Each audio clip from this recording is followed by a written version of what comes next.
As far as the first category is concerned, that is, the actions and deeds of a Muslim related to himself, it is the same irrespective whether that Muslim lives in a Muslim society or a non-Muslim society. The actions and the deeds are the same. There are certain concessions given in certain situations, but it does not differ whether the Muslim is living in a Muslim society or the non-Muslim society. It is the same. For example, what is fard?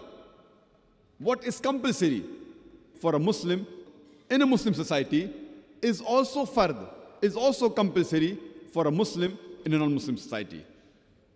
For example, every Muslim has to believe and worship only one Almighty God, Allah subhanahu wa ta'ala.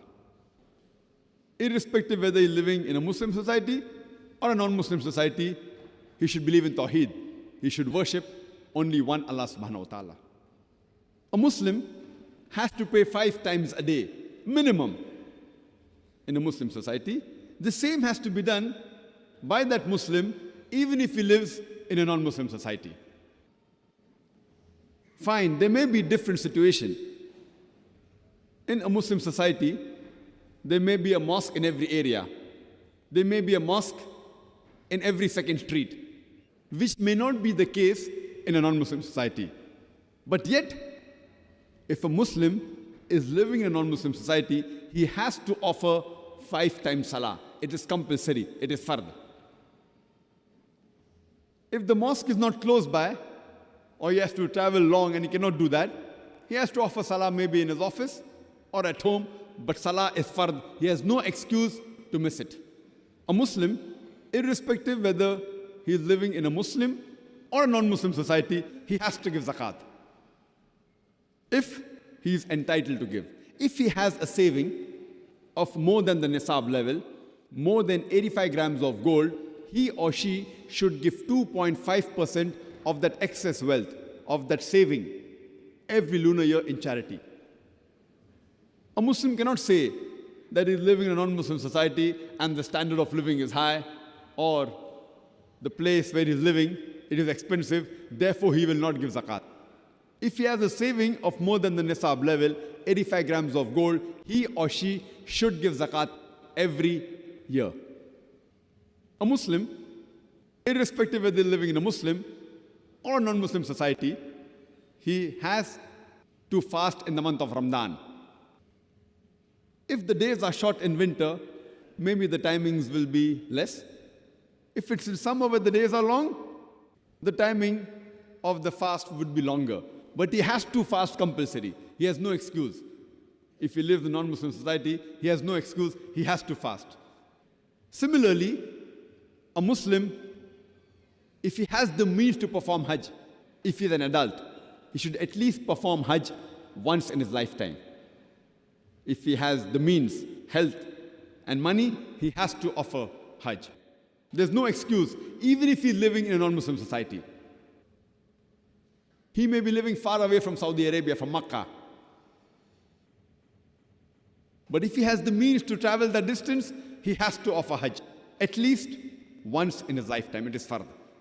In this way, all the farais, all the actions and deeds which are compulsory for a Muslim in a Muslim society is also compulsory in a non-Muslim society.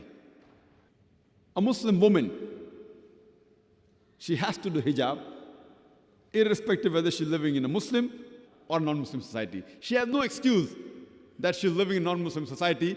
That's the reason she will not do hijab. There's no excuse. It's a fard. It has to be done. In this way, all the other fards, being honest, speaking the truth, it is the same. It does not differ. Similarly, what is haram for a Muslim in a Muslim society is also haram for a Muslim in a non-Muslim society. Whichever part of the world he lives in, shirk is haram. He is living in a Muslim society. It's also haram if he's living in a non-Muslim society. There's no excuse that because he's staying in a non-Muslim society or a Western country, he can do shirk. It's haram throughout the world. Similarly, fornication and adultery. It is haram for a Muslim, irrespective whether he's living in a Muslim or non-Muslim society, irrespective which part of the world he lives in. Pork is haram, whether he lives in a Muslim country or non-Muslim country. Having non-zabiyah food, non-halal food, any meat which is not slaughtered by the Islamic method, or which Quran does not give permission to, it is haram, irrespective whether he's living in a Muslim or non-Muslim society. In short, whatever is fard and whatever is haram for a Muslim, it is the same throughout the world, irrespective whether he's living in a Muslim or a non-Muslim society. There are many Muslims who give excuse that because I'm living in a Western country or because I'm living in a non-Muslim society, some things are excused. What is fard is fard. What is haram is haram. As far as the other aspects are concerned, regarding mustahab, things which are encouraged, those which are considered as sunnah, mustahab, thing which is encouraged, it is the same also. But there may be a little bit leniency. For example, covering the head for a Muslim man or wearing a cap is mustahab.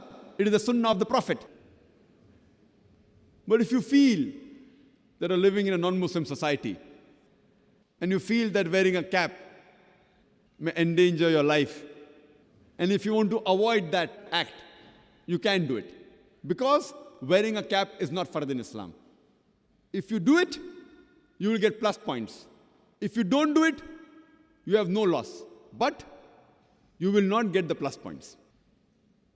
So living in a non-Muslim society, the thing which is mustahab, if you fear regarding certain aspects and you avoid it, you will not get the plus points. Similarly, things which are makruh, things which are discouraged, are the same throughout the world. But there can be a little bit leniency. For example, going for the call of nature, standing and doing the call of nature, it is makruh. But if you know living in a Western country and the toilets may not permit you, and if you do it, there is no problem, but you will lose the plus points. You don't get negative points. So as far as the fard and the harams are concerned, there is no excuse at all. As far as the other aspects are concerned, about the sunnah and the makruh, if you want to avoid it for certain reason, you can do it. You will not get negative points, but you will lose the positive points. This was in short regarding the first category of a behavior of a Muslim in a non-Muslim society.